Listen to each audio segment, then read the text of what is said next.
Ladies and gentlemen, I just invite you to take your seats as we will begin very shortly. My name is Oliver Garrett-Jones from the OECD's Financial.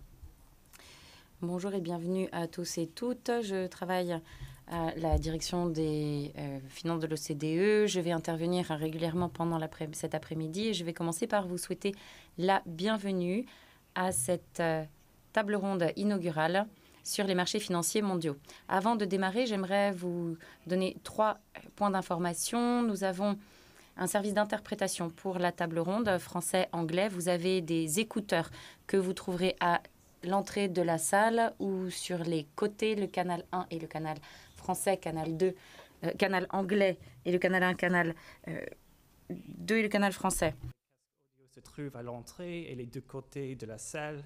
Veuillez sélectionner canal 1 pour l'anglais et canal 2 pour le français. Second point, let me ask you to... Deuxième remarque, merci de bien vouloir conserver vos téléphones sur silencieux pendant la table ronde. En cas d'urgence, un troisième point d'information, merci de suivre les membres du personnel qui vous accompagneront vers les issues de secours, comme on le ferait dans un avion.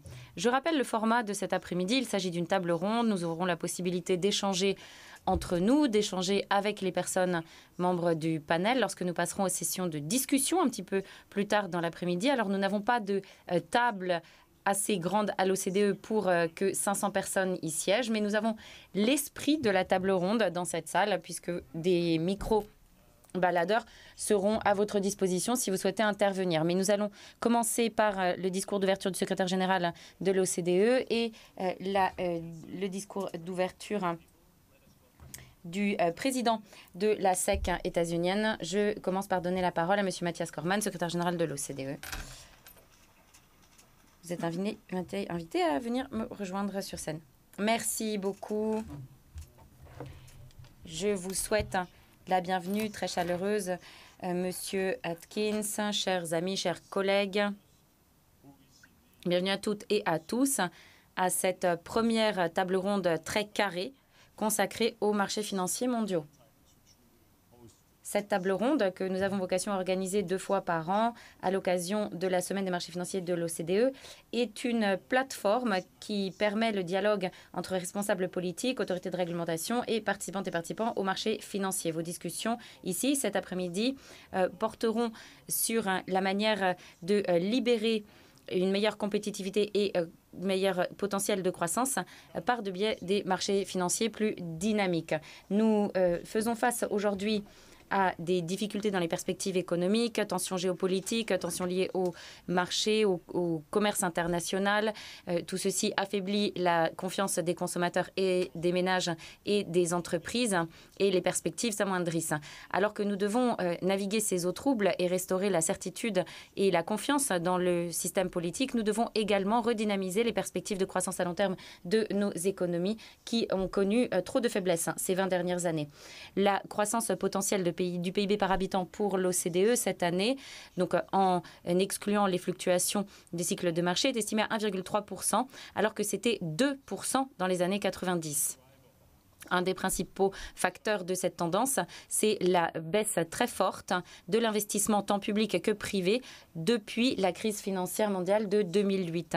Et tout ceci malgré les coûts d'emprunt historiquement bas et les bénéfices record des entreprises pendant la même période. Nous estimons que la contribution de l'investissement au potentiel de croissance du PIB par habitant a été divisée par plus de 2 dans les pays de l'OCDE depuis la crise financière mondiale. Dans les pays avancés, les volumes d'investissement total réel étaient de 22% inférieurs à ce qu'ils étaient avant la crise financière mondiale et 7% inférieurs aux tendances d'avant la pandémie. L'investissement dans les actifs incorporels et corporels, machinerie, actifs, a aussi connu un déclin en proportion des recettes.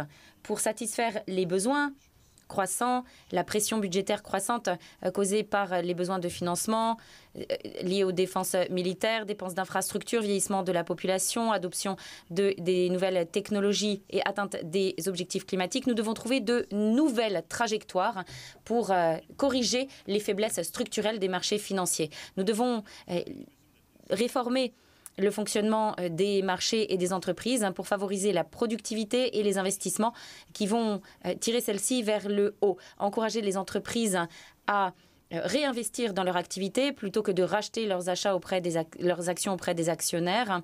Assurer une concurrence dynamique, surtout en Europe, où il est nécessaire de développer l'union d'épargne et d'investissement. Les nouveaux outils d'investissement privés vont jouer un rôle crucial alors que les gouvernements ont de plus en plus de mal à faire face aux pressions budgétaires en hausse. Notre rapport mondial sur la dette publié cette année prévoit que la dette devrait atteindre 85% du PIB des pays de l'OCDE. C'est 10 points de pourcentage de plus qu'en 2019 et le double de 2007. Les coûts de service de charge de la dette ont augmenté en part de PIB dans 2 tiers des pays de l'OCDE et atteignent 3,3% en moyenne, alors que c'était 3% l'année précédente. Et ces coûts devraient encore connaître une forte hausse dans les 2 années à venir. Les banques centrales se retirent des marchés de la dette. C'est pourquoi il faudra que les investisseurs privés puissent absorber davantage de titres souverains. Des marchés des capitaux dynamiques qui fonctionnent bien ont un rôle essentiel à jouer pour que les marchés souverains soient liquides et que la souveraineté de la dette soit assurée. Votre discussion aujourd'hui portera sur 3 questions pour libérer le plein potentiel des marchés financiers mondiaux et les cadres politiques nécessaires pour assurer ce dynamisme et accroître davantage, attirer davantage d'investisseurs institutionnels, les compagnies d'assurance, les fonds de pension adossés sur des actifs, tout en protégeant la clientèle et en assurant la réduction des risques. Les fonds de pension adossés à des actifs ont connu un triplement de leur valeur pour atteindre 56 000 milliards de dollars états-uniens en 2023 au niveau mondial. Les actifs des assurances ont connu un doublement entre 2009 et 2023 pour dépasser 25 000 milliards de dollars dans les 30 pays de l'OCDE pour lesquels nous avons des données. Alors que cette croissance se poursuit, les investissements en titres ont aussi connu une hausse qui permet d'insuffler de l'air pour les investissements en infrastructure. En 2023, les investissements en titres représentaient 27,1% des investissements totaux des fonds de pension dans les pays de l'OCDE, ce qui était une hausse de 8,4 points de pourcentage par rapport à 2008. Cette tendance est tout à fait positive. Elle est bienvenue pour les investisseurs. Notre analyse des 38 pays membres de l'OCDE et hors OCDE, où les régimes de pension sont à cotisation définie, montre que les fonds de pension qui investissent dans les titres, généralement, ont de meilleurs résultats de pension pour leurs bénéficiaires. Il y a encore une forte marge d'amélioration pour libérer davantage ce potentiel et cette promesse de croissance. Mais une trop forte dépendance sur les investissements en titres risque d'accroître les risques. C'est pourquoi la réglementation qui protège les bénéficiaires dans ce contexte, c'est absolument nécessaire. Surtout pour assurer des stratégies de gestion stables pour éviter que les crises de marché impactent trop lourdement la capacité des bénéficiaires à profiter de leur retraite. Les travaux de l'OCDE ainsi recommandent que les autorités de la réglementation permettent aux prestataires de proposer des stratégies d'investissement sur le cycle de vie avec une réduction progressive de l'exposition aux titres au fur et à mesure du vieillissement des bénéficiaires et en privilégiant l'investissement dans l'innovation et la recherche et développement. Deuxièmement, la croissance des produits d'investissement durables sans étouffer l'innovation des entreprises. Ces produits d'investissement durables continuent à connaître une croissance. En 2023, l'émission d'obligations durables a atteint un chiffre record. Cela représente une multiplication par 6 par rapport à la période de 2019-2023. Donc juste 4 ans. Le marché pour ces produits grandit.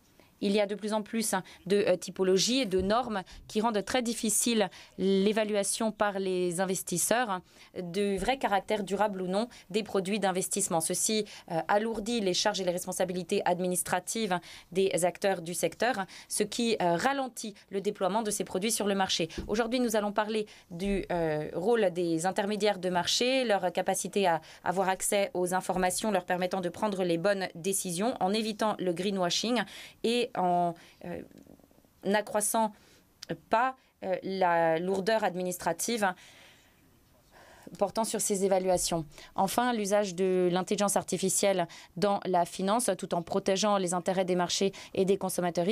Nos dernières études considèrent que l'IA pourrait être responsable de 12% de croissance de la productivité dans les économies des pays du G7 sur les 10 prochaines années. Les technologies d'intelligence artificielle permettent d'ores et déjà d'assurer des gains de productivité massifs avec une meilleure gestion des portefeuilles, l'automatisation des transactions et une analyse de risque plus précise et détaillée. L'intelligence artificielle peut aussi contribuer favorablement à une meilleure inclusion financière en élargissant l'accès aux services financiers pour les populations traditionnellement marginalisées ou exclues de ce domaine. En contrepartie, l'émergence de l'IA générative va aussi augmenter le risque de fraude et d'escroquerie. L'usage de l'IA dans les marchés financiers peut aussi impacter la volatilité des marchés si trop d'acteurs vont utiliser les mêmes modèles d'IA, ce qui va entraîner une convergence excessive de leurs modèles de transaction. C'est pourquoi il faut des approches responsables qui tiennent compte des objectifs de politique publique, intégrité, stabilité, protection des consommateuristes des services financiers. En conclusion, les marchés de capitaux, je suis sûre que vous vous rendez compte de leur potentiel, peuvent apporter une contribution majeure au potentiel de croissance et bien-être dans nos économies, tout en favorisant la création et la montée en puissance des entreprises, mais tout ceci à condition d'avoir un cadre de politique publique qui favorise l'innovation, qui stabilise les conditions et qui assure la confiance de tous les acteurs du secteur dans ces marchés financiers. Les discussions d'aujourd'hui vont être d'une importance majeure. Je vous souhaite des échanges productifs et constructifs. C'est mon grand honneur maintenant d'inviter M. Atkins à venir me rejoindre au podium. Merci beaucoup.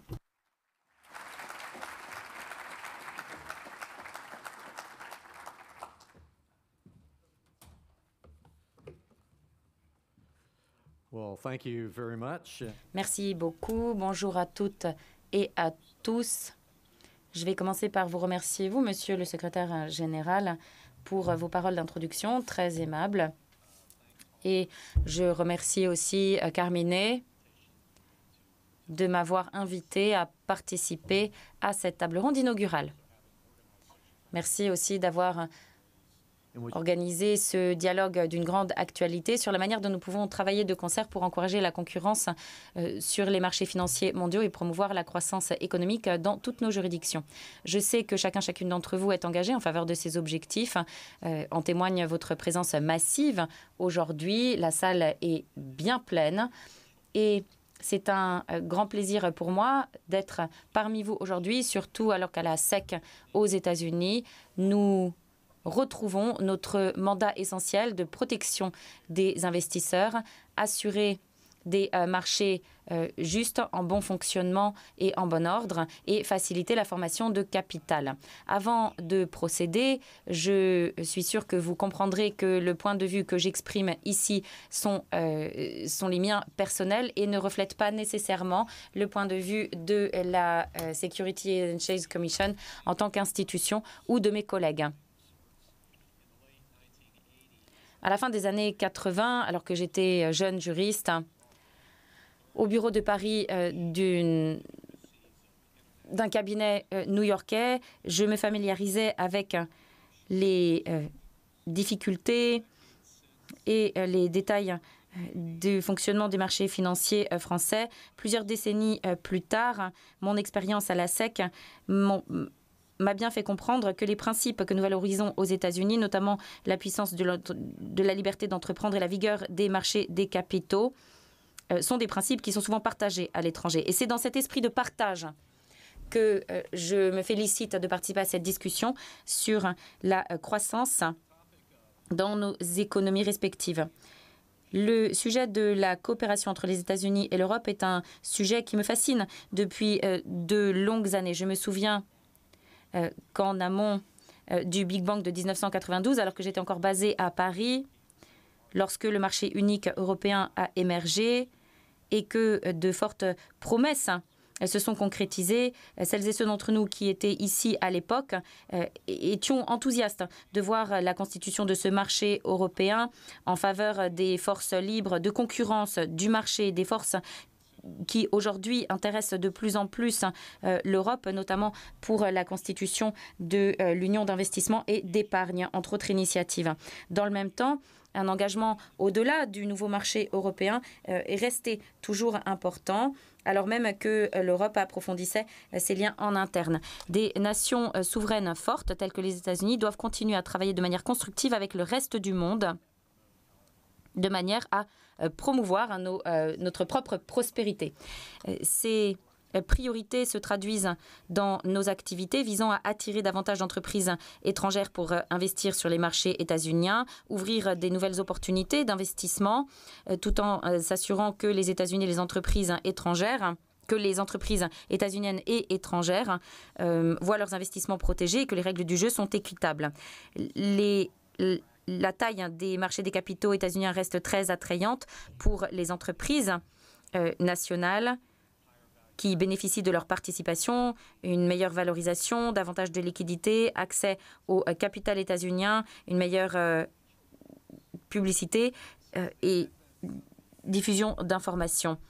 Depuis la création de la SEC en 1934, nos règles accordent des accommodements particuliers pour les entreprises étrangères qui arrivent sur le marché états-unien. Ces règles reconnaissent qu'il y a des différences entre les pratiques commerciales et les pratiques d'activité, les normes comptables, les normes de gouvernance d'entreprise entre les entreprises états-uniennes et étrangères. C'est pourquoi la SEC a toujours gardé à l'esprit que les investisseurs états-uniens doivent connaître la réalité à l'étranger. Et cette information était diffusée dans le cadre de la loi des pays eux-mêmes. En 1983, la SEC a créé ces normes actuelles permettant aux entreprises étrangères de bénéficier de ces aménagements spéciaux. Depuis lors, la SEC a réévalué et révisé, actualisé ces normes pour tenir compte des changements profonds des marchés mondiaux et pour protéger les investisseurs des États-Unis. Une de mes premières mesures, lorsque je suis arrivée à la direction, c'est d'obtenir une consultation publique sur l'opportunité d'actualiser les normes pour refléter l'évolution des marchés financiers et des structures de gouvernance d'entreprise. Cette consultation s'adresse au public afin de savoir si les entreprises étrangères cotées en bourse aux États-Unis devraient être soumises à des conditions supplémentaires telles que un volume minimum d'échanges en bourse ou une cotation minimum sur la bourse pour obtenir des aménagements qui ne sont pas disponibles pour les entreprises états-uniennes. Alors pour être parfaitement clair, la SEC accueille les entreprises étrangères qui souhaitent accéder au marché des capitaux états-uniens. Cette publication n'est en aucun cas un signal que la SEC souhaite désinciter les investisseurs étrangers à être cotés en bourse aux États-Unis. Pas du tout. Notre objectif est de mieux comprendre l'impact sur le marché états-unien et sur les investisseurs états-uniens des changements majeurs dans la composition des entreprises étrangères qui sont cotées en bourse aux États-Unis, puisqu'il y a eu des fortes évolutions ces 20 dernières années. Parmi ces changements massifs, il y a le profil de ces entreprises qui sont parfois basées dans les îles Caïmans, qui ont des activités dans un autre pays avec une structure de gouvernance qui dépend et une structure d'actionnariat qui dépend de la législation d'une troisième juridiction. Le raisonnement de départ de la SEC pour proposer des aménagements spéciaux à toutes les entreprises étrangères sans aucun critère. Est-ce que cette règle est encore d'actualité, est-elle encore pertinente ou faut-il la modifier? C'est pourquoi nous révisons actuellement nos règles pour évaluer si celles-ci continuent à atteindre les objectifs de politique publique qui étaient fixés. Je pense que c'est ici la preuve de notre volonté d'avoir une réglementation efficace. La période de consultation a pris fin lundi dernier. La SEC va prendre connaissance de toutes les réponses et pourra ensuite décider si des changements sont opportuns ou non. Alors que nous adoptons un nouveau regard sur le profil des émetteurs de titres étrangers qui bénéficieraient d'un aménagement spécial, nous ne devons pas oublier que les fondements d'un régime réglementaire stable, c'est des exigences très rigoureuses et strictes en matière de normes comptables. Justement, sur les normes comptables, les entreprises états-uniennes doivent utiliser les GAP états-uniennes, donc les pratiques comptables généralement acceptées. Lorsque j'ai travaillé précédemment comme commissaire à la SEC entre 2002 et 2008, en 2007, j'ai voté pour que ces règles soient changées afin de permettre aux entreprises étrangères de présenter leurs comptes de résultats conformément aux normes financières IFRS sans nécessité de concilier ceci, de rapprocher ceci avec les pratiques comptables états-uniennes, les pratiques GAP. Et je cite, « Les règles de durabilité, de gouvernance et d'activité fonctionnent de manière autonome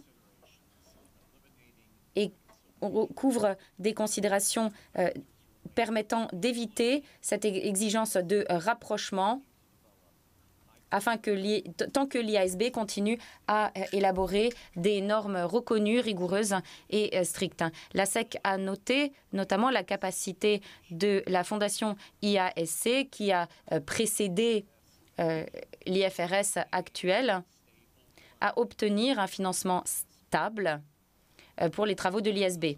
Ensuite, en 2021, alors que la fondation IRS a annoncé la création de ce qui s'appelle le Conseil international de durabilité, dont les membres doivent désormais trouver un financement à la fois pour l'IASB et pour l'ISSB. Cet élargissement des activités de l'IFRS et de ses compétences ne doivent pas diluer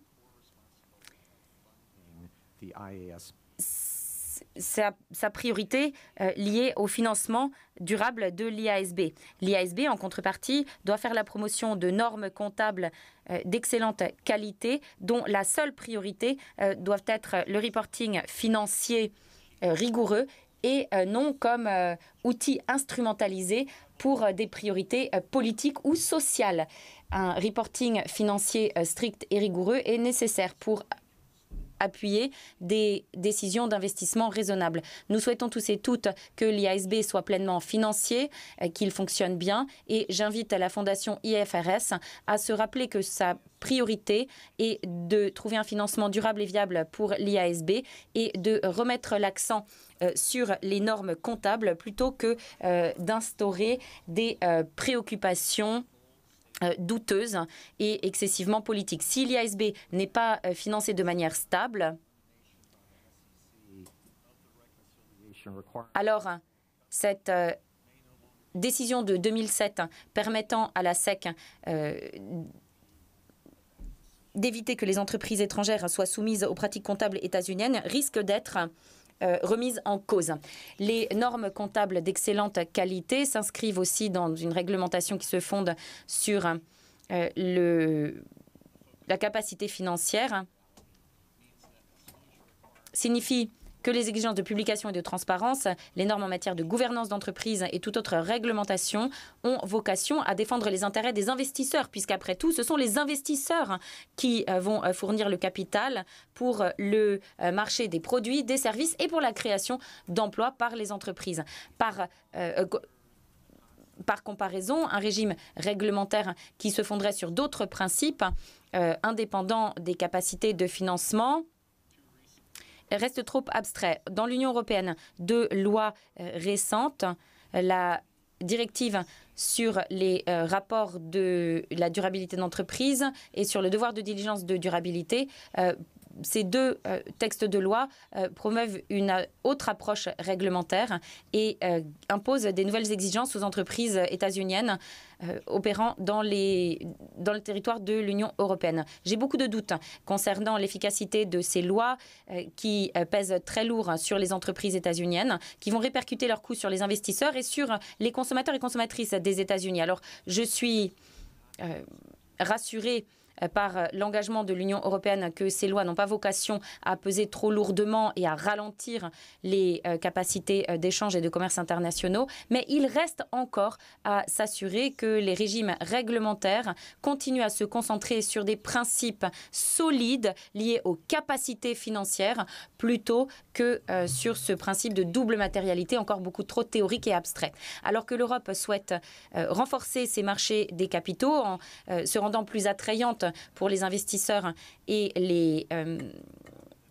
les émetteurs, elle ferait bien de se rappeler que cette efficacité est nécessaire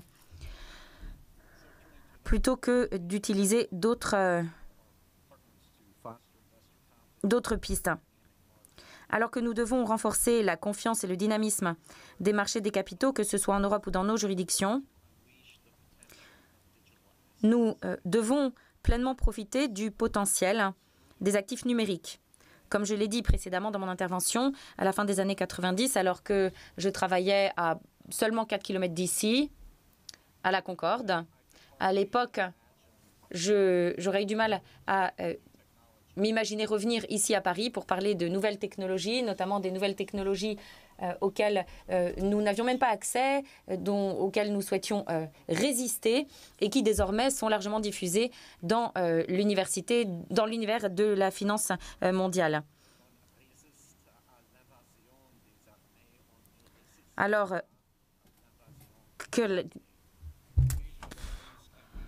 qu'on a dit ici même à Paris, on peut résister à l'invasion des armées, mais pas à l'invasion des idées, eh bien c'est exactement ce à quoi nous assistons aujourd'hui, mesdames et messieurs. Il faut reconnaître que aujourd'hui est l'époque et l'ère des cryptos est arrivée. Pendant trop longtemps, il y a eu un étouffement organisé par les autorités réglementaires des initiatives liées à la crypto, ce qui a fait fuir les emplois, le capital et les investissements. Les employeurs états-uniens ont été lourdement touchés et ont dû bâtir des arguments juridiques, ce qui les a détournés de leurs objectifs de croissance d'activité. Désormais, ce n'est plus le cas. La SEC ne souhaite plus intervenir au cas par cas. Nous allons créer des règles claires et prévisibles pour favoriser l'investissement dans la crypto aux États-Unis. Le président Trump m'a demandé, ainsi qu'à mes homologues de toute l'administration, de transformer les États-Unis, l'Amérique, en capitale des cryptos, capitale mondiale des cryptos. Et cette vision est extrêmement ambitieuse et bienvenue. Alors que le Congrès états-unien est en train de rédiger des projets de loi, le groupe de travail du président a demandé aux autorités de réglementation des États-Unis de moderniser le plus rapidement possible nos règles obsolètes. À la SEC, nous avons entrepris le projet Crypto qui vise à moderniser les règles et la réglementation sur les titres pour permettre à nos marchés d'avancer de manière plus efficace et plus rapide. Nos priorités sont clairement établies. Nous devons assurer la sécurité juridique concernant le statut des actifs, des crypto-actifs. La plupart des jetons crypto ne sont pas la même chose que des titres et la distinction doit s'opérer clairement. Nous devons aussi nous assurer que les nouvelles entreprises peuvent lever des fonds sur les marchés des capitaux sans risquer une imprévisibilité juridique. Et nous souhaitons créer une plateforme d'échange super app pour encourager davantage de dynamisme. Les plateformes doivent permettre l'emprunt, le prêt dans un cadre réglementaire clair. Les courtiers, les investisseurs devraient pouvoir choisir parmi une multitude d'options possibles.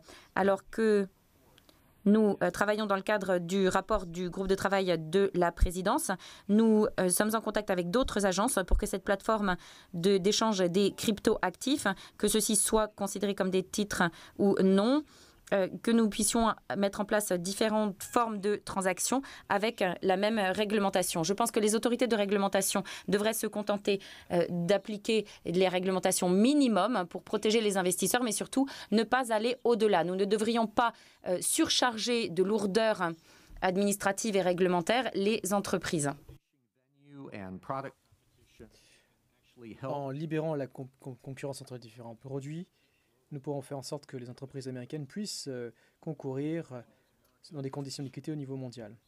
Le président Trump a qualifié les États-Unis de nation de constructeurs.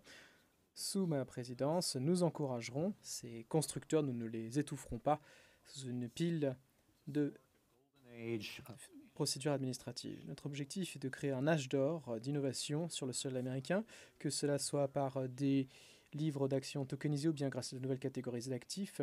Nous voulons des produits qui soient fabriqués ou produits sur le marché américain sous surveillance américaine pour le bénéfice des investisseurs américains. Bien entendu, ces priorités ne pourront atteindre que leur plein potentiel si nous travaillons stratégiquement avec nos partenaires internationaux qui partagent nos engagements en faveur de l'innovation et de la clarté réglementaire. Les marchés prospèrent lorsque les capitaux circulent librement pour être utilisés le plus productivement possible. Les blockchains publics qui sont actuellement disponibles au niveau mondial donnent une chance rare de pouvoir moderniser les chaînes de paiement ainsi que les marchés de capitaux. En œuvrant de concours, les États-Unis et l'Europe peuvent renforcer leur économie intérieure tout en renforçant leur partenariat transatlantique. L'Europe, et on doit lui reconnaître cela, a été pionnière car les marchés de capitaux ont reconnu très rapidement cette situation de fait. La réglementation sur les crypto-actifs met maintenant en place un régime. Certains décideurs européens ont déjà demandé un règlement MiCA ou une directive MiCA 2 pour répondre à la situation des tokens non fongibles décentralisés. Je tiens à féliciter nos alliés européens pour leur clairvoyance et pour leur tentative de faire la clarté au niveau réglementaire. Je pense qu'il est essentiel pour les États-Unis d'essayer de tirer les enseignements de ces efforts. Ceci dit, je suis déterminé à faire en sorte que les États-Unis soient inégalés pour promouvoir un climat économique qui puisse soutenir l'innovation économique. Alors que nous rattrapons notre retard, il me tarde de pouvoir collaborer avec nos homologues internationaux pour faciliter davantage les marchés innovants. Nous travaillerons ensemble comme Alexandre de Tocqueville aurait pu le dire, nous pourrons étendre la sphère de la liberté et de la prospérité. Le leadership financier américain sera possible si l'on chevauche l'avenir plutôt que l'on le limite. L'intelligence artificielle ouvre de nouvelles portes vers la finance agentique, un système dans lequel des agents d'IA autonomes pourront exécuter des trades, allouer des capitaux et gérer le risque à une vitesse qu'aucun humain ne pourra assurer. Des systèmes qui seront intégrés directement dans le code. Les bénéfices pourraient être immenses, des marchés plus rapides, des coûts plus faibles, un accès plus large à des stratégies qui étaient auparavant exclusivement pour les hauts traders de Wall Street. Ainsi, nous pourrons renforcer la concurrence et déverrouiller ou libérer la prospérité. La responsabilité du gouvernement est de faire en sorte que le bon sens et les garde-fous soient en place, tout en éliminant les obstructions réglementaires qui étouffent l'innovation. L'IA fait maintenant partie de notre marché de capitaux et son rôle n'ira que croissant. Nous devons résister à la tentation de réagir de manière excessive par peur. Les agents, l'IA agentique, finance agentique est à l'horizon. Le choix qui nous attend est simple et pourtant profond. Soit l'Amérique avance avec confiance et conviction, ou bien d'autres le feront. Aussi, nous choisissons la liberté, le leadership pour nos marchés, pour nos économies et pour la génération à venir. Et il me tarde de collaborer avec nos homologues internationaux qui seront intéressés de participer avec nous à cette initiative pour les sociétés plus prospères.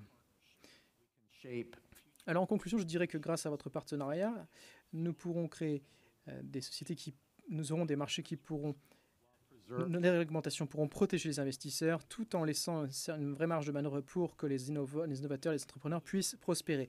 Comme je le dis tout à l'heure, c'est un nouveau jour pour la SEC, alors que nous sommes en train de réaligner l'agence sur les principes de possibilités émergentes. Je suis certain que la coopération internationale en matière réglementaire que je viens d'évoquer aujourd'hui bénéficiera à tout à chacun ici à long terme, aux États-Unis ainsi que dans le reste du monde. Il me tarde de commencer ces travaux avec vous afin de pouvoir tirer profit pleinement des opportunités qui s'offrent à nous. Merci beaucoup pour votre temps, pour votre attention. Vous avez fait preuve d'une grande patience, vous avez été indulgent à mon égard. Je souhaite le meilleur aux participants, aux intervenants de la table ronde qui va suivre. Soit un bon après-midi. Thank you.